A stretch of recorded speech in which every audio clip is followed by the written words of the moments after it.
Inflation is a very real thing these days, and we are watching it happen in real time. A gallon of milk, a loaf of bread, even rent are more expensive now than they were last year. But how is that specifically affecting the Gainesville area? The cost of living here is changing. Over the last couple of years, we've seen some really crazy things happen, and inflation is part of that mix. The cost of living is increasing.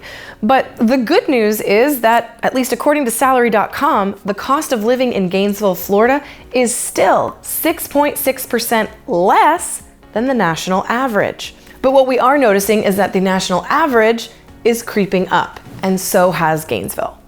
In fact, year-over-year prices in general are up from 2021 to 2022 by 1.5%. And the largest increases we've seen were in transportation, food, and housing. And being an inquisitive person, I wanted to dive in and see what exact changes we're seeing in our area as well as on a national scale. So I went to a US inflation calculator where you can put in different items and year by year see the difference in their cost. I used 3 common items: a gallon of milk, a gallon of gas, and a loaf of bread for comparison. And I went back to 2020 so that I could measure 2020, 2021, and 2022. When it comes to a gallon of gas in 2020, the average was $2.16. The following year in 2021, $3.36. And now in 2022, it's an average of $4.75. Keep in mind the average costs are going to vary region to region, but this is just a really good overview and is a great way to display what inflation has done, because prices are certainly up. Let's take a gallon of milk. In 2020, the average price for a gallon of milk was $3.32. The following year in 2021, $3.55. Now, milk on average is $4.15 a gallon.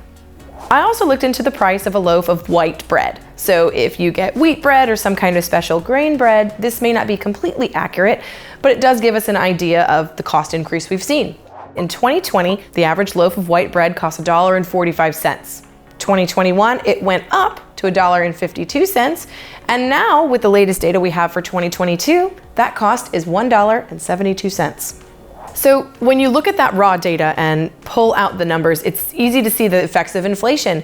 Gas, milk, bread, everyday items that we're used to purchasing have all gone up in price. And the fourth category that I looked up was rent. We have seen across the country rents go up, in some cases almost higher than housing prices. And I was really curious to see how Gainesville's rental rates were affected over that same period of time. So here's what I found out. I looked up 2 different sets of numbers. The first set of numbers I pulled from rentaldata.org, and that gave me the FMR, the fair market rent. It's determined every fiscal year by the HUD, and it's used to set payment standards for anybody who's seeking federal housing assistance programs. And I'm gonna be pairing that FMR number to numbers from our local MLS. And what I did was, for both, I went by a 3-bedroom property. So in 2020, the FMR was $1,267 for a 3-bedroom property. In our MLS for 2020, that average was $1,523 a month.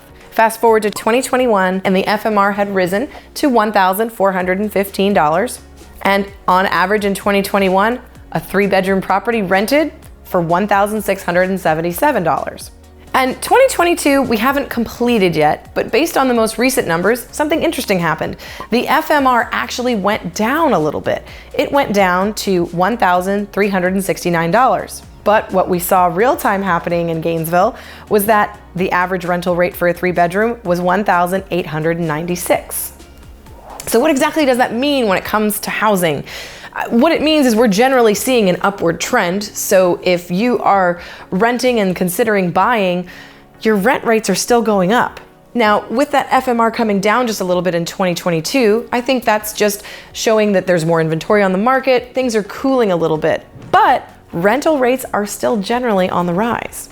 Though they may not be rising as quickly, and they might start to even out. However, my belief has always been, if you're able to purchase a house, it'd be so much better for your financial wealth to be putting that $1,800 a month towards a house that you'll then own, as opposed to paying your landlord's mortgage.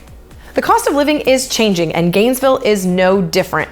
We've seen in these examples how everyday items are getting more expensive, but if you compare it to other areas of the country, our rate of increase is still 6.6% less than the national average.